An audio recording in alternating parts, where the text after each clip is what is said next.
Okay. Hey, Zach, I think we're live. Are we live? I think we're live. Hold on. Let me testing. double check. I got to double check this stuff. Okay. Hey, welcome, guys. If we are live, if we're not, we're working on it. Are we live, guys? Are we live? Okay. Oh, so we're live. We're live. Hey, we're live.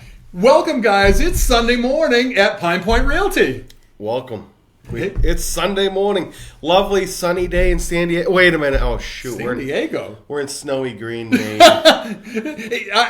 Did you know we were getting this stuff last night? I knew we were getting something, but I didn't think it was going to be as much because I don't know about you, but I have at least 3 inches. Yeah, I probably got at least that too. I mean, it's not like it was a huge amount, but it was kind of a surprise. I woke up this morning, pulled the shades up, and I said, "Whoa, we got that." I don't know about you guys. I'm already tired of it. Well, I'm a firm believer that it's okay. Snow to maybe 3 weeks before Christmas, right up until New Year, and then you know what? They can make as much as they want in the mountains after that. Listen, it was good for one storm. It was pretty, and we're done, right? We just need to get rid of it because now the snowplowing bills are coming in.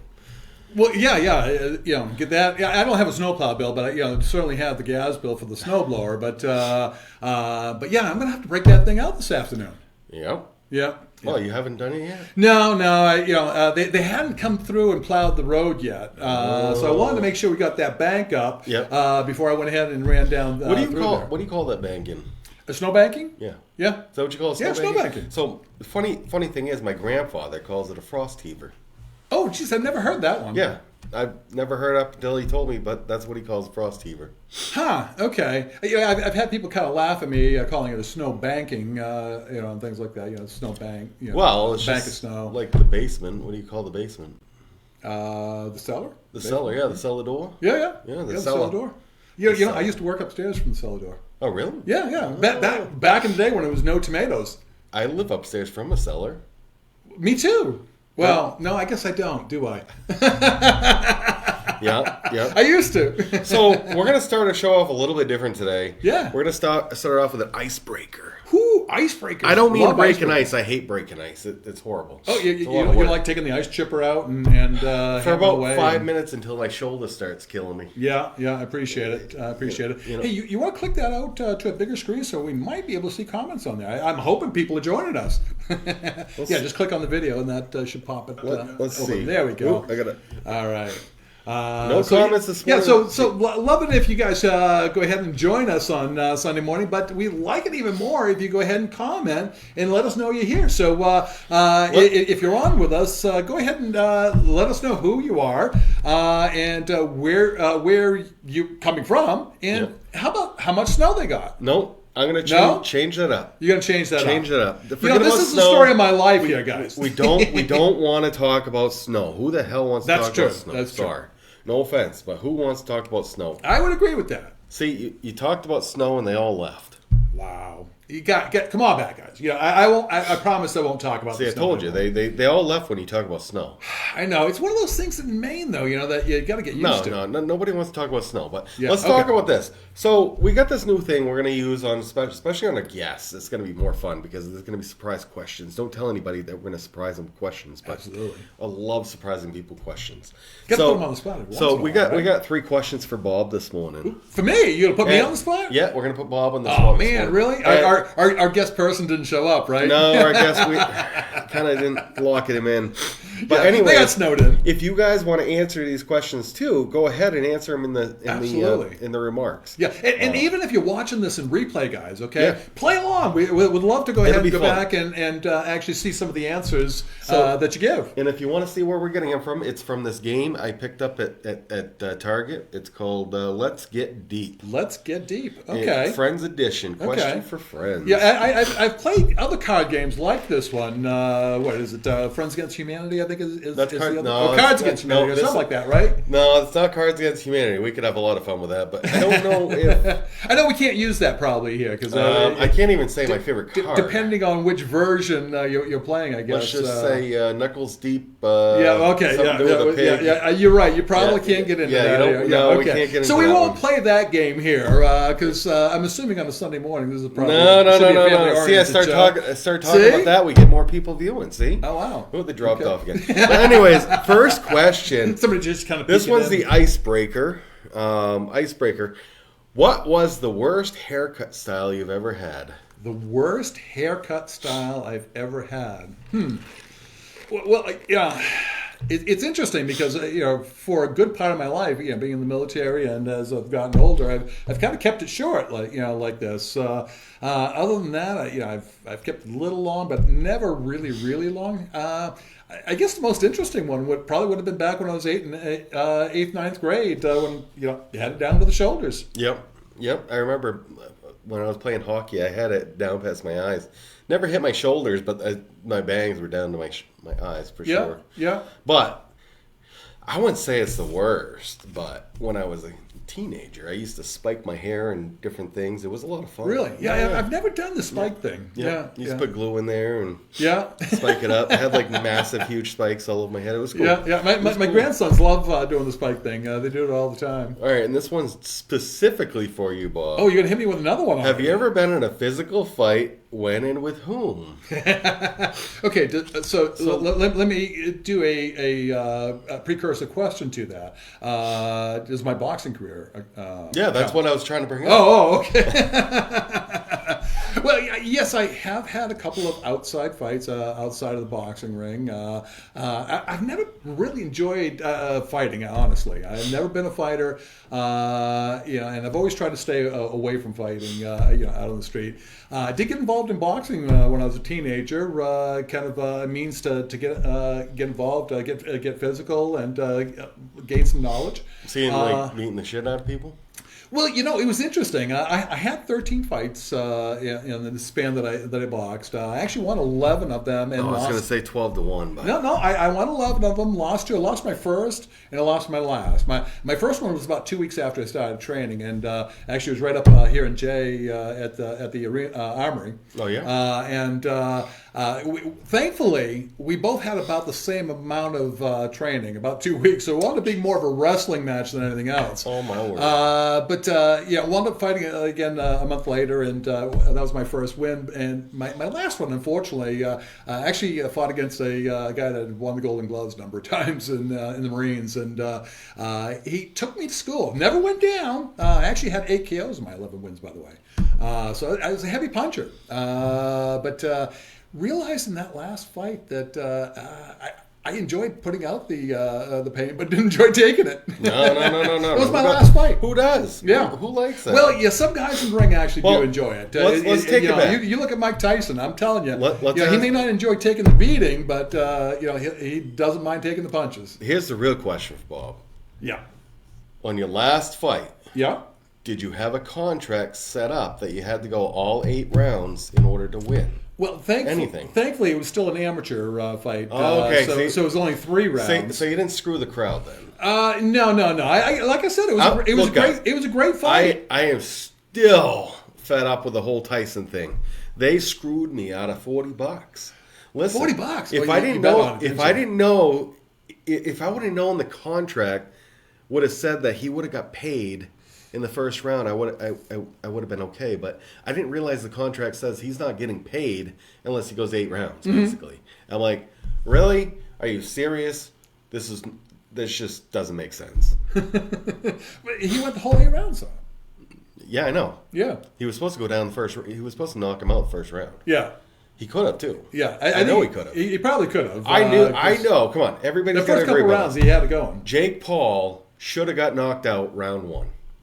Come on, everybody's got to agree on that. Yeah, well, thankfully he had legs still under him at that point and was able to dance around enough. Oh, he did, but after round 2, Tyson was just done. He's tired. For those of you that may not know what we're talking about, there might be a couple people. It's out there, it's almost like me seeing Ozzy Osbourne in 2001. He needed a peanut butter and jelly sandwich to keep him going halfway through the show.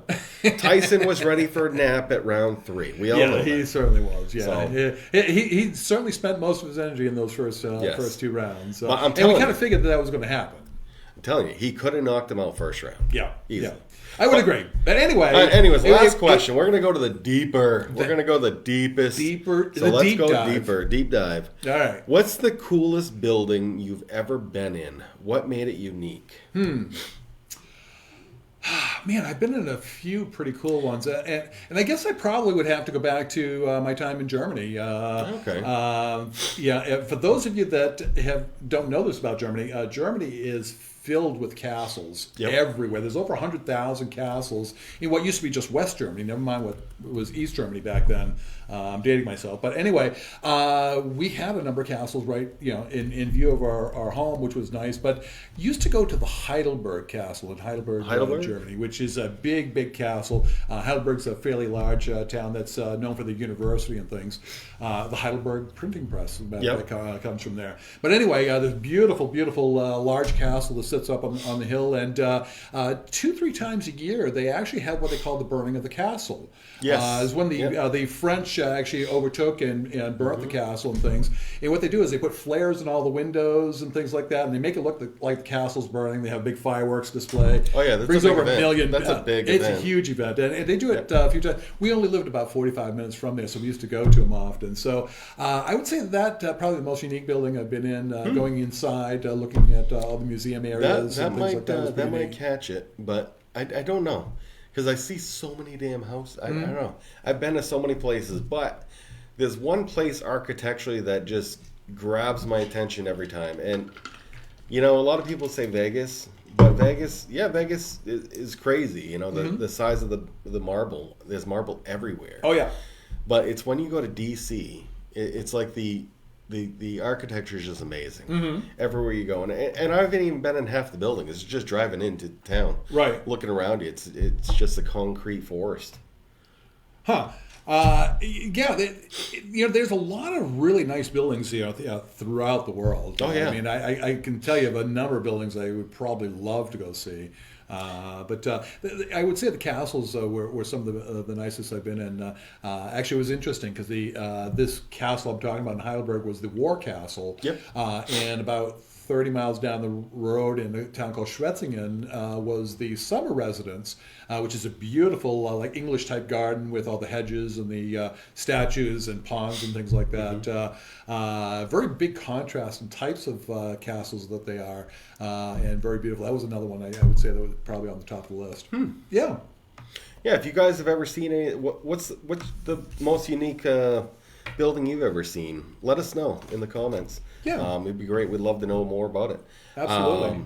Anyways, so today we're going to be talking about a topic that Bob brought up today. And what is that topic, Bob? Well, it's about how a lot of people think about the fact that this time of year that real estate really slows down, and that it may not necessarily be the best time of the year to sell. And I actually put out a post this week about how the fact that there are a lot of factors, this one in particular, that can make it that this actually might be one of the best times of the year to sell your house. Let me just go ahead and bring up the post here. Give me a sec here. Work through the getting the cameras shut off here so I can bring you to the post so you can kind of see what I'm talking about. But in the post here, it talks about how selling your house during the winter sweet spot could be an advantage for you. And what it really talks about here is that selling your house this time of the year, because so many people are going the other way around, actually might make you stand out a lot better. And that there actually may be more competition for your home than there otherwise might be. So that was a topic I kind of wanted to talk about, because a lot of people don't think about that and how that works. Okay, so it looks like I may not have brought the post up for some reason, but that's okay. Nonetheless, the point of the matter is that a lot of people think that this time of the year is a horrible time of the year to sell. And honestly, out of the 15 years, selling in the winter, trust me, the biggest reason why nobody wants to sell in the winter is because who wants to move in the winter? But if you time it right, get your house in the market, you could be moving in spring instead of putting your house on spring. Right. There's a wide variety of buyers out there that still look at homes in the winter. Remember, everybody needs a house. And one of the things everybody asks me, when's the best time for me as an agent? There is really no good time. It's all great. Remember, everybody has to have a place to live. We all need a roof over our head, especially in the winter. especially in the summer. Stay out of the sun. No matter what, we always need a home and a place to call home. Not just a building. We need a place to call home. And this is the article Bob was talking about. Yeah, finally got the camera squared away. Yep. But so selling your house during the winter, could actually be a pretty nice sweet spot, really, because again, the fact is that a lot of other people aren't selling their homes; they're waiting off till spring. Yep. And therefore, your home now is kind of like in the spotlight as some of the fewer choices. And honestly, people don't stop buying during the Christmas time. During this time, it's just people tend to list less. But I'm going to give you some pointers. If you are going to buy in the winter, especially make sure that every house you go to is not winterized. Because if you have to go to the bathroom, you can't go in the winterized homes. I've had that happen. I don't know how many times. We get there. Where's the bathroom? And they're like, you're going to have to go to the store down the road. Why? Because the house is winterized. Can't you unwinter? No, we can't unwinterize it. Yeah. So keep that in mind, especially when you're shopping in the winter. Make sure you carry a shovel at all times, especially agents too. Carry a little shovel in your trunk. I found that out yesterday. Oh no. So carry a little shovel. Make sure you have the proper footwear. Not too many people don't touch their driveways and their walkways. Yeah, funny you say the footwear. I went ahead and took mine out, set them right by the chair to go ahead and bring with me. Oh, just where I left them. Oh no! So I was really prepared yesterday in that snow. Yep. But that's okay. We made it through. Yep. Awesome. But make sure that you have that. Make sure that you're ready for anything, because you never know what you're going to walk into. No, you're absolutely right. And be careful walking on decks that are covered with snow. In my career, I don't know. Ask Sean out front. I call her throughout every winter. I've been basically in almost every year of real estate. I've been with her, and not with her. She's partner, not she's a partner. Yeah, real estate partner, a business partner. A business partner, not that partner. But Kate would be a little upset. She's not into the. Yes. But anyways, I've called her I don't know how many times saying, Sean, I just fell through a staircase again. Yeah. And I fall through I don't know how many staircases in the wintertime. And actually just last weekend I almost caught it. There was a broken stair going up the deck, and that would have been a long fall. You've got knowing your history. You need to be a little bit more careful. I'm very careful. You have one of them sticks that you poke through the. No, I always do the test step. I hate decks. Yeah. And that's one thing you'll learn about me too. In older houses, I don't know about you guys, I hate going downstairs. If the buyer's not going to like the house, I'm not going downstairs. That's my trick. That's my secret. I will not go downstairs in old house. So you ask them if they really like the house before. If they like the house before I go downstairs. Gotcha. Okay. I will go downstairs because I want to put eyes on it. That way I can give my opinion. But old houses.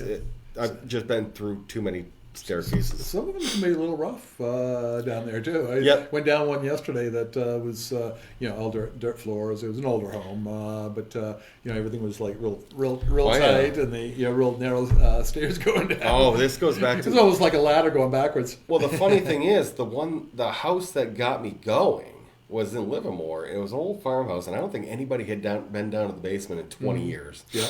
Literally, you walk through the basement door, and literally you're mummified with cobwebs. Oh. It was that thick everywhere. So, anyways, I'm walking downstairs. We go up and down these stupid stairs 4 or 5 times. Everybody's up and down, and I'm the last one going up, and all of a sudden, I could feel the stairs bouncing. Well, the issue is, the stringers down the side had been just cut into, so the boards were just cut into there. Yep. Nobody ever nailed it together. Oh my! So literally we're bouncing, and the stringers are literally coming apart.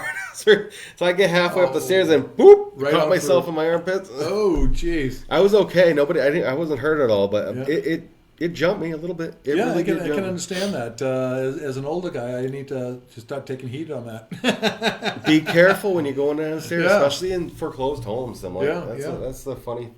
Well, yeah, I am a little bit more cautious, obviously, when you go in some of these older places that need some work and things like that. But we've got a lot of other nice properties, though. That, that we got tons of properties. Actually, was in a beautiful one earlier this week that I put under contract. Nice, it's absolutely gorgeous home, and can't wait to go ahead and close. This young couple is going to be real happy in their new home. No, but that's awesome. Yeah. That's awesome.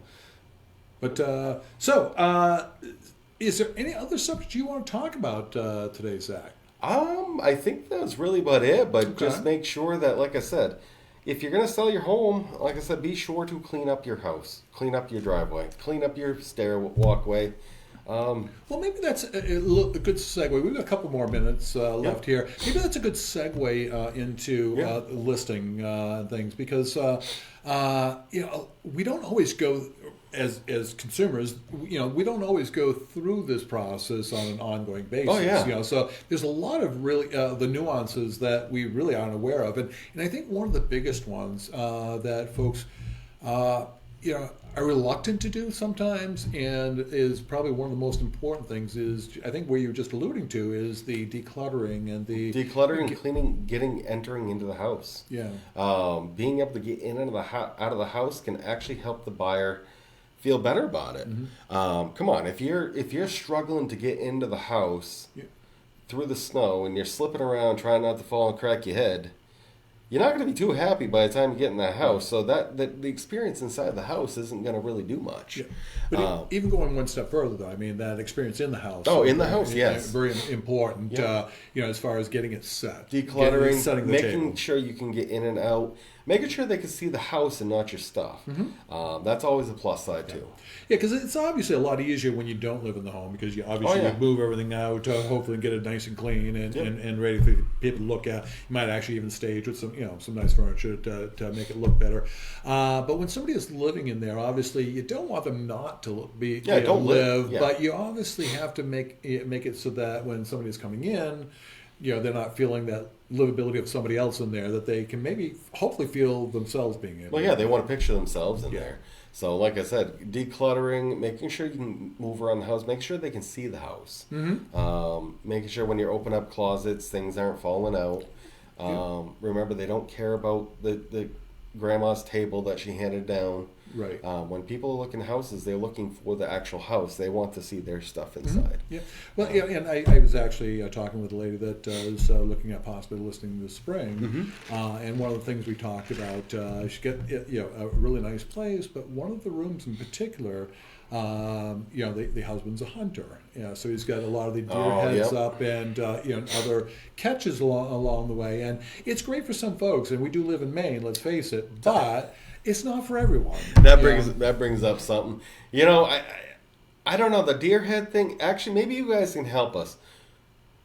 When you're looking at a home and you see, I know for avid hunters it's not going to matter, but somebody that's not a hunter, when you're looking at homes, does it really bother you when you see hunting trophies on the wall? Well, that is a good question. Because here's the question: there was a quick funny story out in Livermore. Literally, there's a beautiful log home, and literally go down to the basement, and the basement was short. Literally, I felt tall, and I love looking at houses that make me feel tall. So maybe the ceiling height was like 6.5 foot tall, and quite literally, you're walking around the corner, and all of a sudden, there's big moose heads right there, literally sticking out of the wall, right in your face, and it literally is as big as the wall because come on, moose are big, And literally, you're just eye and eye in this thing. It was so cool, but it kind of creeped the shit out. Right, cool, but a creepy vibe as well. It jumped you. Yeah. And again, that certainly would not be for everyone. No. It was cool, but like I said, it wouldn't be for everybody. But let us know. Would you rather? Does it really bother people to see hunting trophies on the wall? Yep. Or how do you feel about when you go into somebody else's home and it may not? It may be lived in the way they live in, but might not be the way you live. Doesn't matter. Doesn't matter. Okay, it'd be good information for us as realtors because sometimes I think we look at things through certain perspectives. And how we learn things is seeing the majority view, and that's pretty much how we practice. Yeah, absolutely. So anyway, I've got a driveway to go snow blow. Did you take care of yours yet? Or? I got a plow guy. You got a plow guy? Yeah, I still don't have my snow blower added onto the tractor. No. Okay. I got to figure it out. So I bought a used attachment for my lawnmower, and I'm going to try it out this year, see how it works. It's the John Deere attachment for the riding lawnmower. Yep. But I bought it used, and I still haven't figured out how to attach it yet. So I'm working on it for the time being. We have a plow guy. But like I said, plow guy might just be all season. Mm-hmm. Okay. All right. Well, hey, it is what it is. Not a bad deal to have if that's what you need. You've got a pretty long driveway anyway, so yeah, I got a 900-foot driveway. Yeah. So anyway, I've got a shorter one to go ahead and go snow blow. So I think I'm going to run out of here. Yeah. Until next time. Have a great weekend, guys. Till next time, guys. Have an amazing day. And remember, talk is free. Any question about real estate or log homes, give us a call. Call us, guys. Take care.